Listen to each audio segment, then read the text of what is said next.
नमस्कार, V24 में आपका स्वागत है और मैं हूं आपके साथ अनुपमा खोबरी। और रुक करते हैं कुछ खबरों की ओर। प्रदेश में 24 घंटे में कोरोना के 30 नए मामले सामने आए, जहां स्वास्थ्य महकमा कोरोना संक्रमण से निपटने के लिए पूरी तरह से तैयार है।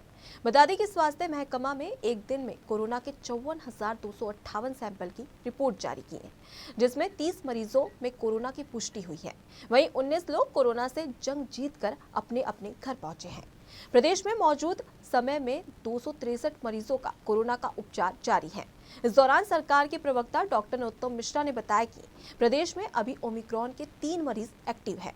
साथ ही कोरोना के संक्रमण दर से निपटने के लिए सरकार भी पूरी तरीके से तैयार है। स्वास्थ्य सुविधाओं को लेकर सरकार लगातार समीक्षा कर रही है। कोरोना के क्षेत्र में 30 नए प्रकरण पिछले 24 घंटों में मध्य प्रदेश में आए। 19 लोग ठीक होकर अपने अपने घरों की ओर और गंतव्य की ओर गए। 263 एक्टिव केस संपूर्ण मध्य प्रदेश में कोरोना के हैं, जबकि संक्रमण दर हमारी 0.006% है। रिकवरी दर हमारी स्थिर बनी हुई है 98.6 पर। पिछले 24 घंटे में मध्य प्रदेश के अंदर 54,258 सैंपल कोरोना के लिए गए हैं। शासन प्रशासन पूरी तरह से मुस्तैद है कि हम कोरोना को तीसरी वेव को मध्य प्रदेश में नहीं आने दें। उसके लिए जो हर संभव कोशिशें हम कर रहे हैं। कांग्रेस नेता दिग्विजय सिंह के सवाल पर गृह मंत्री नरोत्तम मिश्रा ने कांग्रेस पर जमकर निशाना साधा। साथ ही मंत्री नरोत्तम मिश्रा ने कहा कि कांग्रेस के बुजुर्ग नेताओं की नजर केवल महिलाओं के पहनावे पर टिकी रहती है। प्रियंका गांधी अगर महिलाओं को लेकर संवेदनशील है तो कांग्रेस के नेताओं की सोच का मूल्यांकन करें। बता दें कि प्रदेश के पूर्व सीएम दिग्विजय सिंह ने कहा कि पीएम नरेंद्र मोदी अधेड़ महिलाओं के बीच ज्यादा लोकप्रिय हैं। इस पर मंत्री नरोत्तम मिश्रा ने कहा कि कांग्रेस महिलाओं को लेकर विवादित बयान देते हैं। प्रियंका जी के हवाले से उन्होंने ऐसा कहा है।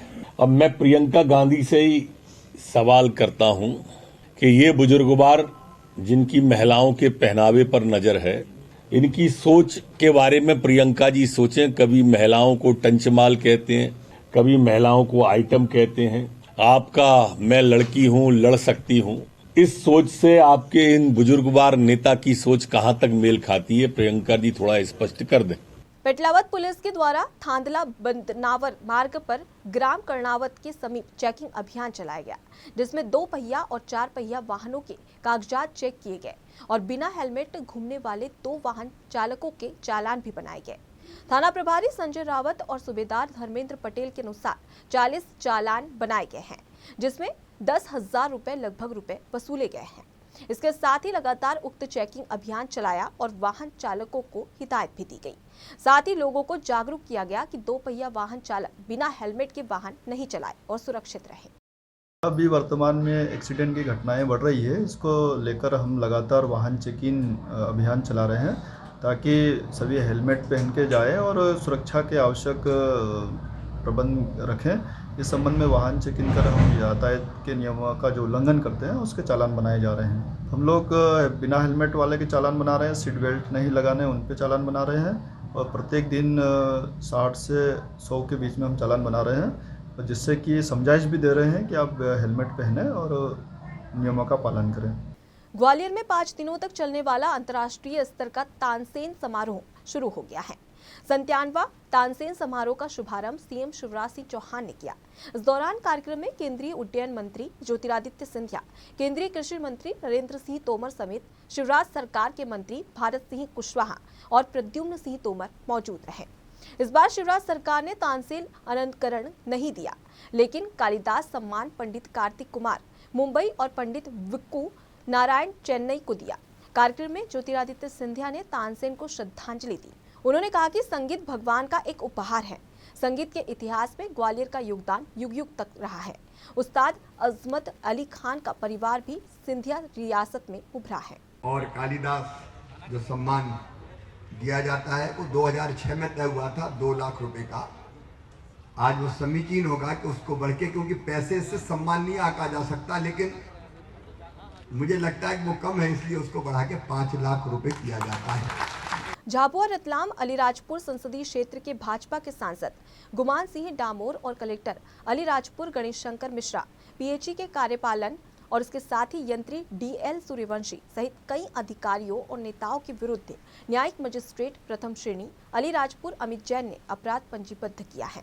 बता दें कि 25 दिसंबर को महू इंदौर के पत्रकार धर्मेंद्र शुक्ला ने फ्लोरोसिस नियंत्रण एवं पाइप सप्लाई मटेरियल खरीदी व अन्य कई योजनाओं के नाम पर करीब 600 करोड़ के घोटाले में इन सांसद अधिकारियों सहित नेताओं के विरुद्ध तमाम प्रमाणिक दस्तावेज प्रस्तुत करते हुए अपराध पंजीबद्ध करवाया है।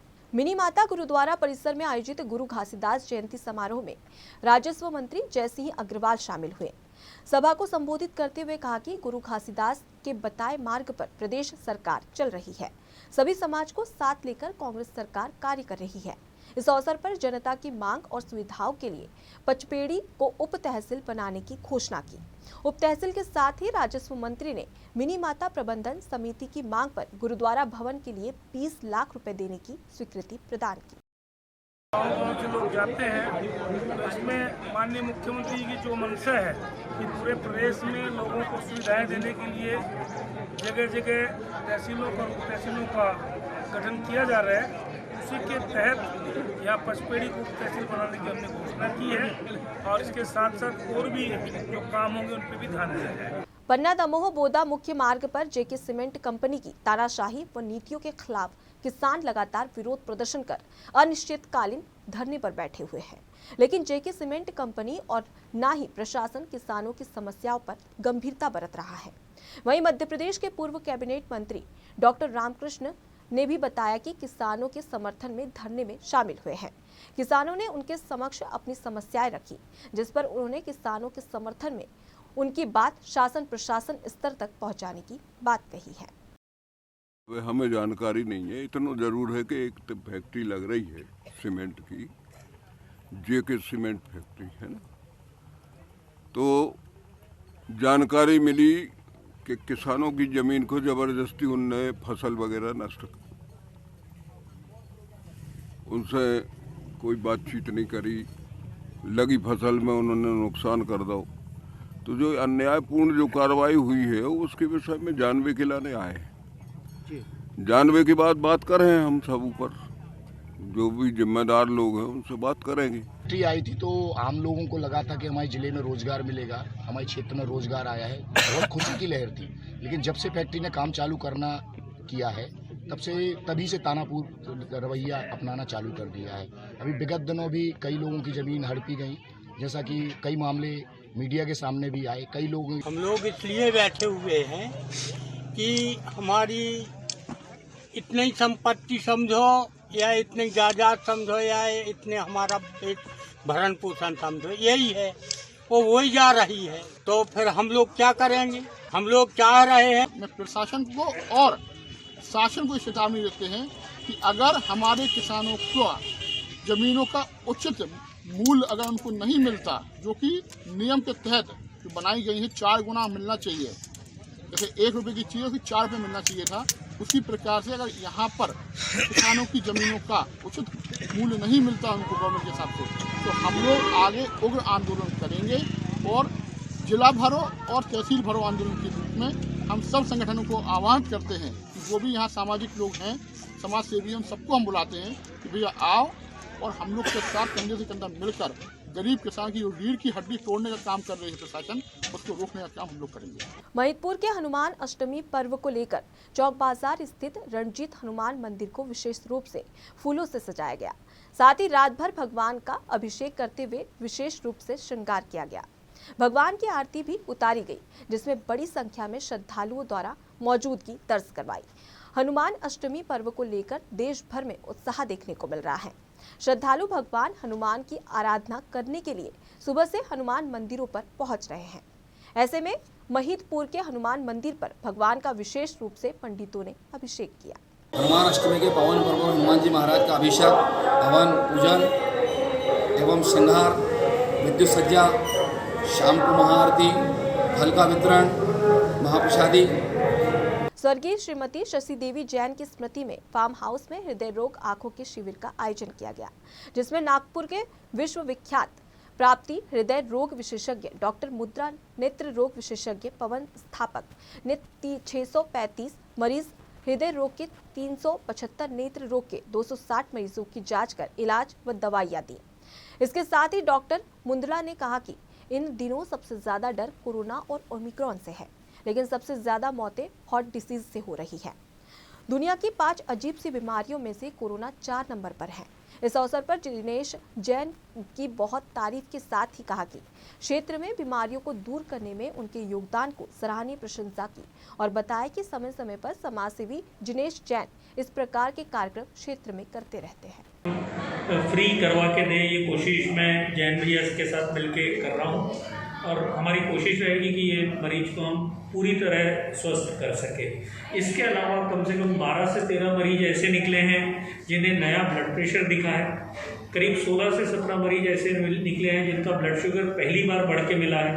इन मरीजों को भी इलाज से आगे जाके फायदा होगा की व्यवस्था रहती है, क्योंकि वो दवाइयाँ हो सकता है वो जो यहाँ लिख रहे हैं वो यहाँ उपलब्ध ना हो, तो 1 महीने का समय पेशेंट को मिल जाए कि वो अपनी मेडिसिन मंगा सके। और पवन स्थापक जी का जो कैंप है, इसमें मोतियाबिंद जिसको भी ट्रेस होता है, जो मोतियाबिंद अगर उनको है तो उनको बस द्वारा जबलपुर ले जाया जाएगा, देवसी नेत्रालय, वहाँ उनका ऑपरेशन होगा, उनको वापस यहाँ लाके छोड़ा जाएगा, उनको चश्मा और दवाई उपलब्ध कराएंगे। फिलहाल के लिए इतना ही। खबरों का सिलसिला लगातार जारी है, देखते रहिए V24। नमस्कार।